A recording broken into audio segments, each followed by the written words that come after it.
We're talking about how to transition your in-person skills to online so you can confidently get clients' result online. Because I'm sure you've heard of all the benefits of starting an online wellness program. Like you can move from one-to-one to group. You can work from anywhere in the world. You can have more flexibility in your schedule. You can take pressure off your body from always having to perform to bring in revenue. You can get out of a mill type situation, whether it be working for someone else as an employee, like a massage clinic where you're just seeing back to back clients all day, or you're in a physical therapy office forced to see many patients all at one time, or maybe you're in a mill situation of having to teach a whole bunch of yoga classes back to back to back.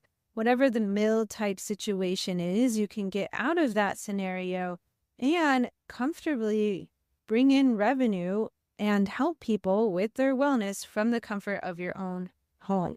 And you get to set your own hours.